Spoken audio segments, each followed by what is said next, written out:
Oke, baik saya buka dulu ya sebelumnya.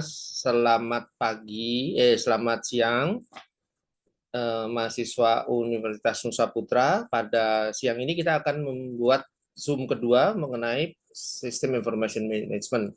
Ada 5 presenter ini kalau nggak salah, 5 atau 6 ya 5. Nah, silahkan dari kelas AK24A untuk membawakan presentasinya. Cepat ya karena waktunya 5 menit. Silahkan.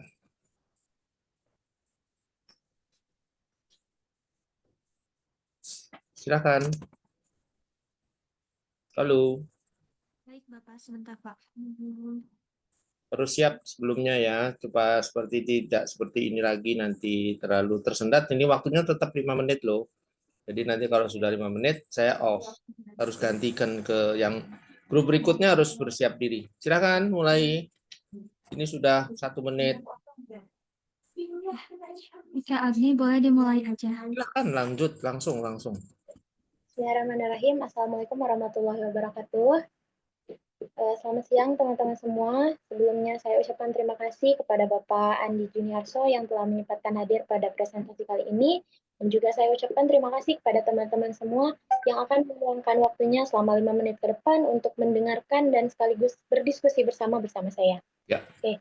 Jadi presentasi yang akan saya bawakan ini mengenai pemahaman sistem informasi manajemen yang holistik dalam suatu perusahaan. Sebelum kita membahas materinya, izinkan saya memperkenalkan diri terlebih dahulu. Saya Agnes Pianuzula dari kelas AK24A dengan NIM 202400700112. Baik, langsung saja pada materinya. Boleh di next? Oke, yang pertama ada definisi sistem informasi manajemen. Jadi, sistem informasi manajemen atau bisa disingkat SIM adalah suatu sistem yang dirancang untuk mengelola, memproses, dan menyebarkan informasi guna mendukung pengambilan keputusan. Jadi maksudnya, sistem informasi manajemen ini dapat membantu manajer dalam mendapatkan informasi yang akurat dan tepat untuk dianalisis sehingga dapat berguna dalam menjalankan suatu perusahaan dengan lebih efektif dan efisien. Boleh di next? Oke, yang selanjutnya ada manfaat penggunaan SIM. Pada poin pertama dijelaskan bahwa manfaat penggunaan SIM ini dapat meningkatkan pengambilan keputusan dengan informasi yang cepat dan akurat dan dapat memperbaiki efisiensi operasional melalui otomatisasi proses dan koordinasi antar departemen, yang dimana SIM ini dapat diakses dengan mudah sehingga manajer dapat membuat keputusan yang lebih matang dan yang akan membuat perusahaan berjalan dengan lancar. Lalu pada poin yang kedua ialah mengelola sumber daya secara optimal dalam meningkatkan daya saing dengan respon yang cepat terhadap perubahan pasar. Pengelolaan yang baik tentunya akan mengurangi pemborosan dan meningkatkan produktivitas secara keseluruhan dalam suatu perusahaan yang mendukung dalam mempertahankan posisi perusahaan di pasar yang kompetitif. Dan poin yang terakhir ialah meningkatkan transparansi dan akuntabilitas perusahaan.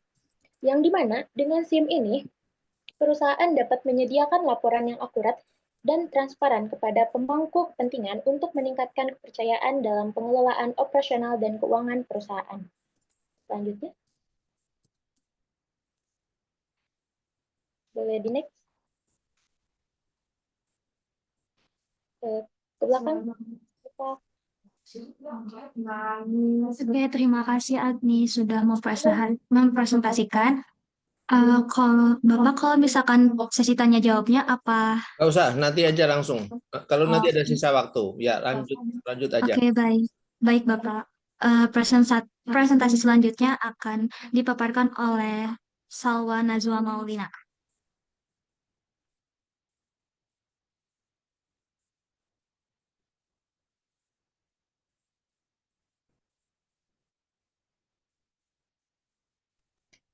Ya, silakan. Oke, sebentar. Oke, Assalamualaikum warahmatullahi wabarakatuh. Perkenalkan, saya Salwa Najwa Maulina. Di sini saya akan membahas tentang sistem informasi manajemen. Langsung saja. Next. Sistem informasi manajemen adalah sebuah alat ukur yang digunakan untuk mendukung proses, operasi, intelijen, dan teknologi informasi dalam organisasi. Sistem ini merupakan inti dari disiplin ilmu manajemen informasi dan sering dianggap sebagai salah satu sistem pertama yang berkembang di era informasi. Dengan adanya SIM ini, data bisa dipindahkan, dikelola, dan diolah sehingga menghasilkan informasi yang bermanfaat bagi pengambilan keputusan. Next.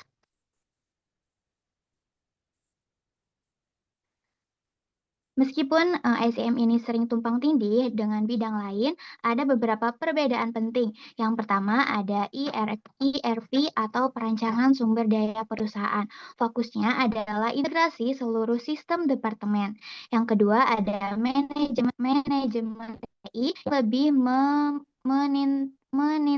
menintik beratkan pada instansi dan pemeliharaan perangkat keras serta perangkat lunak. Yang ketiga ada e-commerce yang memanfaatkan data hasil dari SIM untuk mempengaruhi berbagai proses transaksi online. Dengan kata lain, SIM ini lebih luas dan bisa bersinggungan dengan banyak bidang. Next. Nih, kalau kita lihat dari sejarahnya, MES ini berkembang dari pencatatan manual di buku besar, lalu masuk ke punch card yang digunakan IBM pada awal abad 20. Setelah itu berkembang ke mainframes, floppy disk hingga sekarang kita menggunakan flash memory dan cold. Di sisi software, pekerjaan yang dulu dilakukan di kertas pindah ke spreadsheet seperti VisiCalc and Excel, lalu berkembang ke database dan aplikasi khusus seperti CRM atau ERP. Seiring berkembangnya teknologi IMS ini semakin melebar cakupannya dan saat ini hampir tidak bisa dipisahkan dari informasi teknologi itu sendiri. Next. MES ini mencakup banyak sistem yang spesifik. Nggak usah dibacain, baca dua saja. Organisasi. Ini jenis-jenisnya bisa dilihat saja. Ya. Next. Laporan MES ini terbagi tiga. Yang pertama ada schedule, yang kedua ada ad hoc, dan yang ketiga ada real time. Dan manfaatnya tuh sangat besar. MES memberi gambaran menyeluruh tentang operasi, memberikan feedback kerja, dan memungkinkan perbandingan antara rencana dan hasil. Selain itu, MES membantu meningkatkan efisiensi alur kerja serta mendukung pengambilan keputusan yang cepat. Oke, ini udah lebih dari 6 slide ya. Ini udah slide 6. Oke. Iya Bapak, tapi tadi sama Google. Coba di skip aja langsung set. Oh, sudah selesai. Oke, ya udah. Baik, terima kasih. Ini kok sampai 7. Oke, baik. Good, Salwa. Oke. Nilainya nanti langsung aja ya, nggak usah di-declare nanti. Soalnya kalau di-declare nanti yang lain ada yang iri, ada yang kesel gitu ya. Nah, oke. Silahkan. Yang ketiga, lanjut. Bagus, Salwa. Oke, baik. Yang selanjutnya presentasi Ya. dan boleh.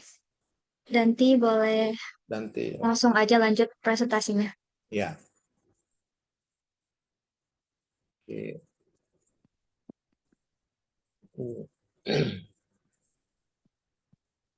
Baik, Assalamualaikum warahmatullahi wabarakatuh. Ya, Danti coba dibesarkan. Oh, sudah. Oh, ya. Ya, Waalaikumsalam. Silakan. Hari ini saya akan membahas tentang konsep dasar dari Sistem Informasi Manajemen atau SIM, mulai dari pengertian hingga tantangan yang dihadapi dalam penerapannya. Materi presentasi hari ini yaitu yang pertama ada pengertian dari SIM. 5 slide aja ya. Oh, ya. 5 menit pokoknya. Kalau mau 10 boleh, tapi 5 menit. Oke. Pengertian dari SIM. Nah, sistem informasi manajemen adalah suatu sistem yang dirancang untuk mengumpulkan, menyimpan, memproses, dan menyebarkan informasi guna mendukung pengambilan keputusan, pengendalian, serta perencanaan dalam suatu organisasi. Nah, penerapan SIM sering menghadapi masalah seperti teknologi informasi berkembang sangat cepat dari komputer awal hingga cloud computing. Organisasi saat ini tidak bisa lepas dari informasi karena strategi dan operasional membutuhkan data yang akurat. Nah, di tengah persaingan bisnis yang ketat, SIM hadir untuk membantu manajer mengambil keputusan yang lebih tepat. Selanjutnya, yaitu rumusan masalahnya, ada juga ketersediaan kualitas dan kualitas data, keamanan informasi, biaya implementasi, perubahan organisasi, dan regulasi. Penerapan SIM sering menghadapi masalah seperti data yang kurang akurat, ancaman keamanan cyber, pemilihan teknologi yang kompleks, hingga biaya yang tinggi.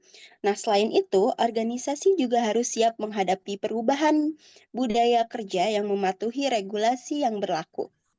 Nah, selanjutnya, yaitu tujuan SIM. Yang pertama ada mendukung pengambilan keputusan, efisiensi operasional, pengelolaan sumber daya, daya saing meningkat, kepuasan pelanggan, transparansi dan akuntabilitas, hingga mendukung inovasi. Tujuan utama SIM adalah menyediakan informasi yang akurat dan tepat waktu. Dengan begitu, organisasi bisa meningkatkan efisiensi, mengelola sumber daya lebih baik, bersaing di pasar, memahami pelanggan, sekaligus mendorong inovasi perubahan. Selanjutnya, yaitu manfaat SIM. Yang pertama, ada keputusan lebih cepat dan akurat, efisiensi proses bisnis, kualitas layanan meningkat, sumber daya lebih terkelola, informasi strategis, transparansi meningkat, mendukung inovasi, dan daya saing lebih kuat. Nah, manfaat SIM bisa langsung dirasakan, misalnya otomatisasi proses bisnis yang menghemat waktu, peningkatan layanan pelanggan, dan tersedianya informasi strategis untuk merancang masa depan. Semua ini berujung pada peningkatan daya saing organisasi. Selanjutnya, yaitu komponen SIM. Yang pertama ada hardware, yang kedua ada software, yang ketiga ada database, yang keempat ada prosedur, dan yang kelima ada SDM. SIM terdiri dari perangkat keras seperti komputer dan server, perangkat lunak untuk analisis data, database, dan penyimpanan informasi, prosedur atau aturan penggunaan, serta sumber daya manusia sebagai pengguna utama sistem. Semua komponen ini saling terhubung. Selanjutnya, yaitu tantangan dan peluang. Pertama ada tantangan, yaitu data, keamanan, biaya perubahan, organisasi. Sedangkan peluangnya yaitu efisiensi, inovasi, keunggulan, serta kompetitif.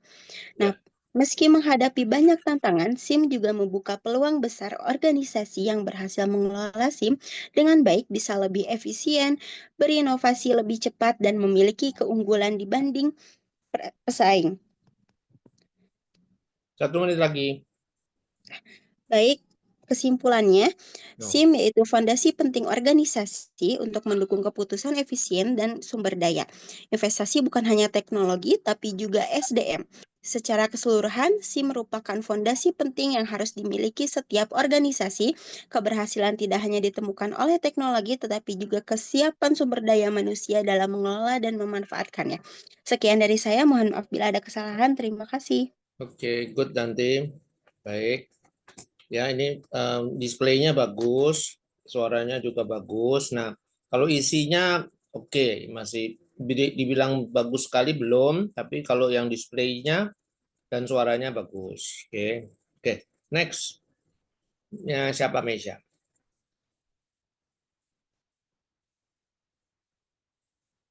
Oh, ini halaman 2 ini. Salva, oke. Mana segmen? Oke. Assalamualaikum warahmatullahi wabarakatuh. Waalaikumsalam. Saya Salva Sabila Maharani. Langsung.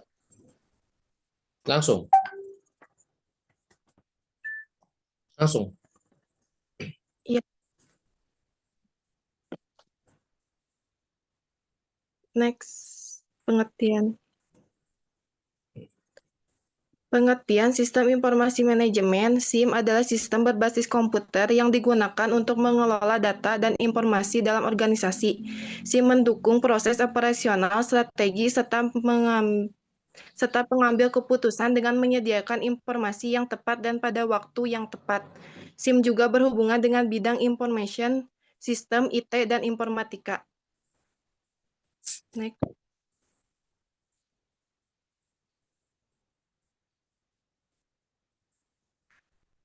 Sejarah SIM. Perkembangan SIM dimulai dan pencatatan manual dalam buku besar, lalu beralih ke kartu punch, komputer generasi awal, media penyimpanan magnetik, hingga SSD atau flash. Perangkat lunak pun berevolusi dari spreadsheet sederhana seperti VisiCalc dan Excel menjadi database modern yang lebih cepat dan efisien. Next. Kategori laporan dan manfaat laporan. Ada berbagai kategori SIM, misalnya AIS untuk manajemen puncak, CRM untuk mengelola pelanggan, TPS untuk transaksi, HRMS untuk data karyawan, sampai SCM untuk rantai pasok. SIM juga menghasilkan 3 jenis laporan, yaitu laporan berkala atau schedule, laporan ad hoc untuk kebutuhan tertentu, dan laporan real time yang bisa langsung memantau perubahan. Manfaat dari SIM yaitu memberi gambaran menyeluruh operasi, membantu keputusan berbasis data, meningkatkan efisiensi, transparansi, dan daya saing, menyelaraskan proses bisnis dengan kebutuhan pelanggan. Next. 2 menit lagi? Oh, sudah. Oke. Kesimpulan. Sistem manajemen. Kesimpulan. N-nya ke orang ke atas. Oke, lanjut. Sistem informasi manajemen SIM adalah bagian penting dalam organisasi modern. Dari awalnya hanya berupa pencatatan manual, SIM telah berevolusi menjadi sistem digital yang canggih dan terintegrasi. Keberadaan SIM membantu organisasi meningkatkan efisiensi, mengambil keputusan yang lebih tepat, serta memperkuat daya saing. Meski begitu, tantangan seperti keamanan dan data dan adaptasi penggunaan tetap harus diperhatikan agar SIM benar-benar memberikan manfaat optimal. Oke. Baik. Salva, baik. Sudah. Sekarang yang kelima ini terakhir atau ada sampai 6? Meisha. Ada satu orang lagi, Bapak, Muhammad Satu orang. Lutfi. Terakhir Yang ini. terakhir, ya. Oke. Iya, Bapak. Yang lainnya yang mau ngasih itu masih mau bikin PowerPoint sampai dengan 5 pages, 5 slide itu bisa ngirim ke Adlink pada waktu nanti mengasih jawaban tugas itu kan di Word. Nah, itu PowerPoint-nya di-attach saja, ditaruh juga ya, dikirim juga. Kalau mau nambah nilai ya tidak harus, yang penting tugasnya. Oke, silahkan yang ketiga ini yang kelima siapa? Muhammad Lutfi, Bapak. Oke, mana Muhammadnya? Silakan. Nggak ada namanya ini kok. Ini halaman pertama kah? Assalamualaikum Pak. Maaf, Oke. sebelumnya laptop saya tuh ada gangguan Pak. Jadi PPT-nya tuh di laptop gitu. Laptop saya mati Pak. Jadi Oke, ya pinjam udah. ke teman Lanjut Pak. aja, lanjut. Ya baik. Sebelumnya kawan-kawan minta maaf ya. Nah di sini saya bakal ngejelasin tentang bisnis intelijen atau sebut BI yang mengubah data menjadi keputusan cerdas. Lanjut. Nah dari definisi BI ini yaitu sistem yang mengumpulkan atau mengolah dan menganalisis data bisnis untuk menghasilkan informasi yang dapat digunakan dalam pengambilan keputusan yang strategis gitu. Nah, dari tujuan utamanya itu memberikan insight yang tepat waktu dan akurat kepada pengambil keputusan agar bisnis lebih efisien, kompetitif dan adaptif terhadap perubahan pasar. Nah, lalu ada transformasi datanya. BI ini mengubah data mentah menjadi informasi yang actionable melalui sekedar pelaporan untuk mendukung strategis bisnis. Lalu ada manfaatnya. Dari manfaat ini ada, bentar Pak. dari manfaatnya, BI ini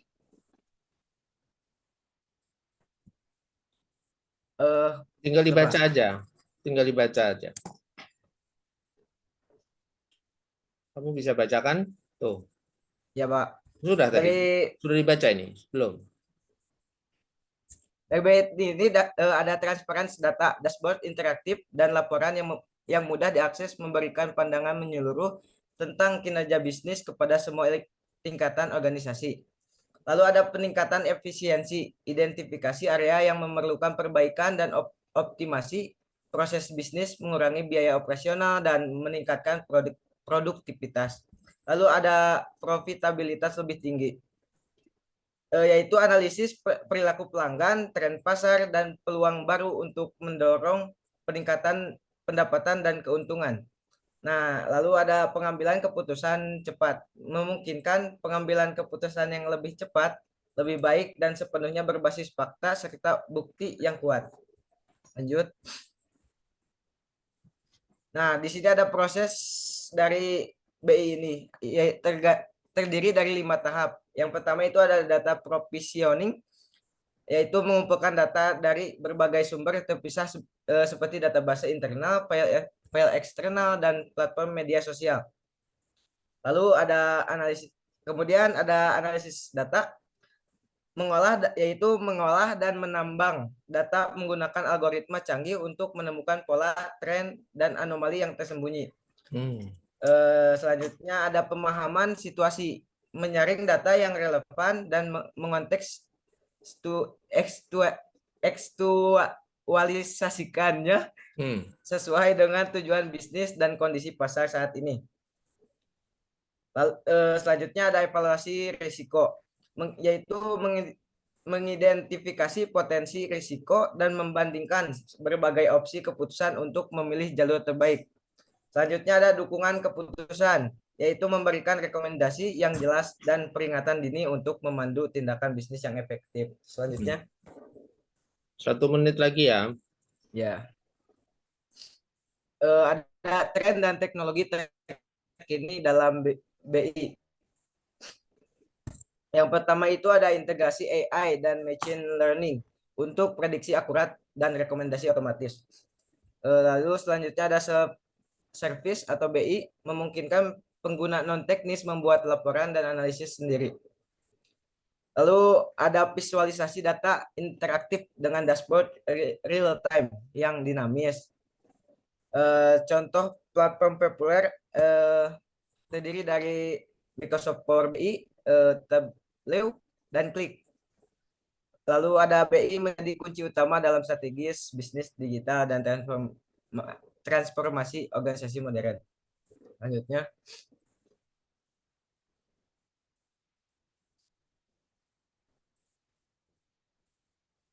Ayo lanjut.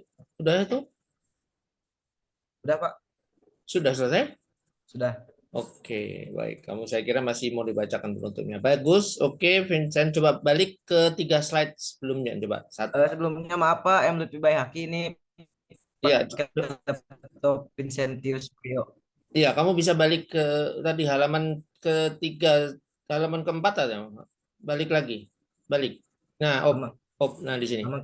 Nah ini nih. 5 tahap ini. Ini menurut kamu? Jelasin Pak. Ya, jangan dirubah-rubah, sebentar saya mau ngomong nih. Nah, ini dari 5 tahap ini menurut kamu mana yang paling penting atau paling krusial, itu paling tepat untuk menjelaskan ciri bisnis intelligent? Karena ini waktunya masih ada beberapa menit ya. Nah, saya bisa nanya, kenapa disebut bisnis intelligent bukan misalnya CRM gitu. CRM itu kan apa? Customer Relationship Management. Kalau misalnya HIRS, Human Resources Information System, ya kalau Sahir itu untuk apa? Kamu tahu nggak? Belum tahu ya? Ini kan tahu. Yang mana Pak?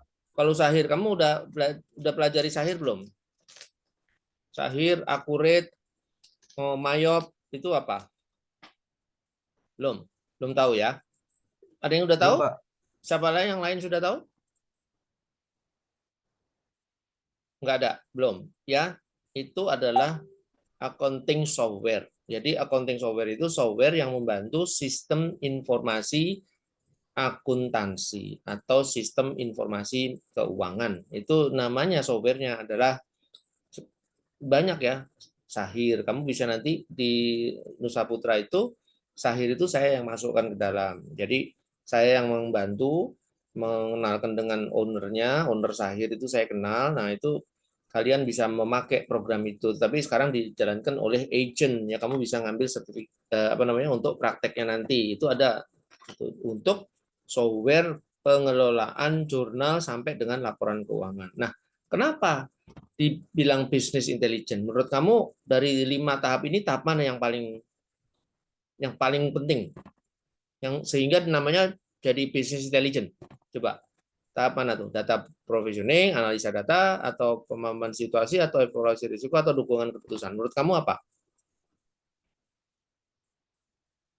Kalau menurut saya sendiri, Pak, sebenarnya semua 5 tahap bisnis intelijen ini saling berkaitan gitu, Pak. Betul. Tapi mana yang paling penting? Kalau ditanya mana yang paling penting, biasanya itu ada di 2 sudut pandang gitu, Pak. Enggak, itu di antara 5 itu jangan kamu tambah dari lagi. bisnis.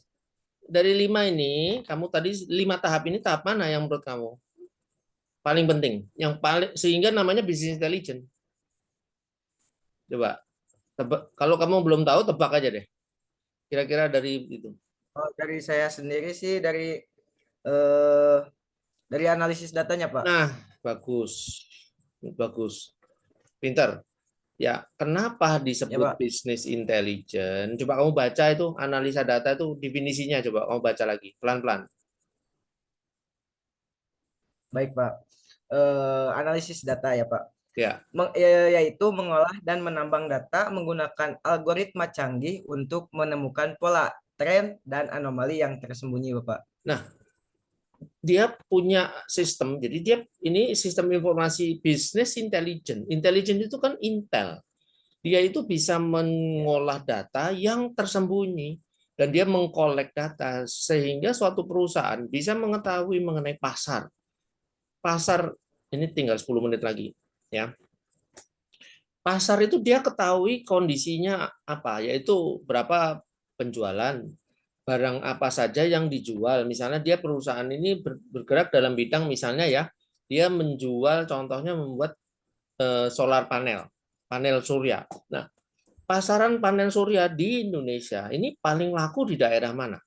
Ya, apakah di Sumatera? Kalau Sumateranya di kota mana? Aceh, misalnya di Balikpapan atau di Makassar atau di Jakarta, Surabaya. Nah, itu dia mengkolek data. Dia itu intelijen, dia mengkolek data yang tersembunyi supaya perusahaan itu tahu, oh saya ini ternyata penjualan saya misalnya contoh ya, 1 bulan itu bisa 50 unit. Padahal pasar di Indonesia ada 300 unit. Berarti saya cuma 1/6.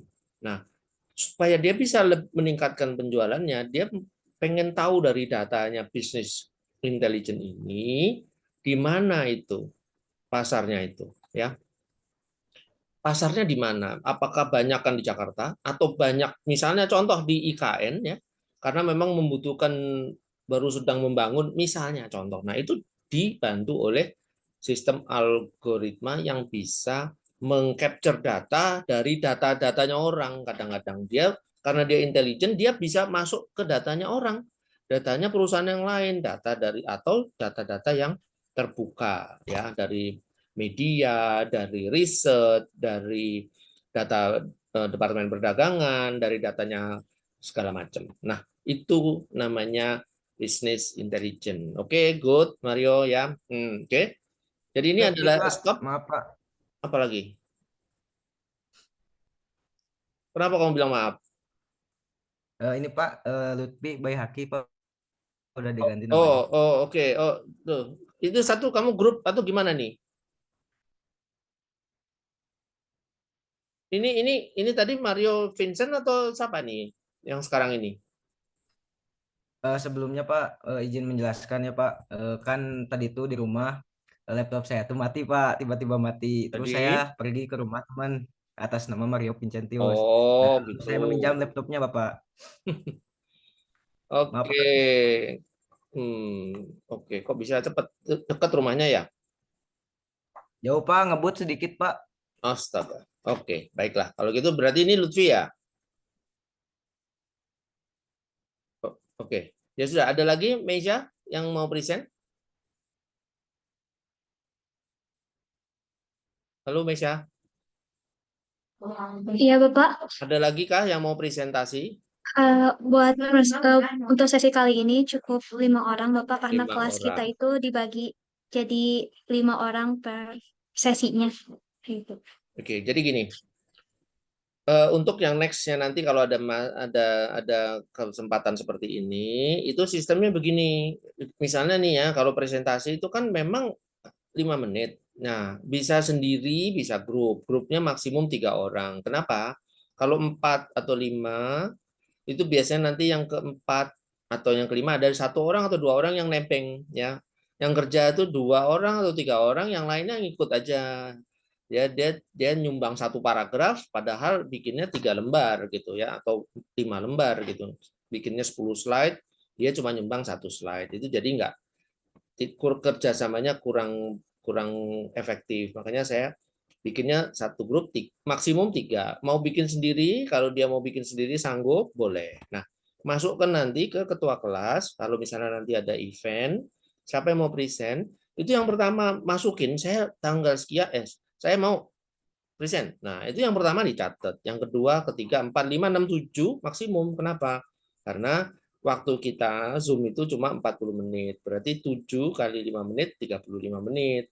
Gitu. Nah, yang lainnya yang nggak kebagian, silahkan memasukkan PowerPoint yang dia bikin, masukkan ke tugas di sesi yang bersangkutan. Nah, itu akan saya nilai sebagai nilai tambahan bonus ya. Yang penting tugasnya dulu. Nah, penting tugas itu dikerjakan, maksimum tugas itu biasanya saya kasih 3 halaman. Mau kasih gambar boleh, foto dari website, tapi jangan sampai 1 halaman hanya untuk foto-foto saja. Paling fotonya 1, ya, atau 2 tapi kecil-kecil. Jadi kira-kira 2,5 lembar kalau mau maksimum ya, itu penjelasan. Ya, ngambil sedikit copas boleh, tapi jangan copas semua. Ada yang satu mahasiswa kemarin itu dia copy sampai 3 lembar terus dia paste, itu dapatnya rendah ya. Kenapa? Karena dia nggak nulis apa-apa dia sebetulnya, cuma dia copy semuanya. Nah, itu nggak bagus ya. Dan kalaupun nanti Anda bikin jurnal juga nggak boleh begitu, dianggap sebagai plagiat ya.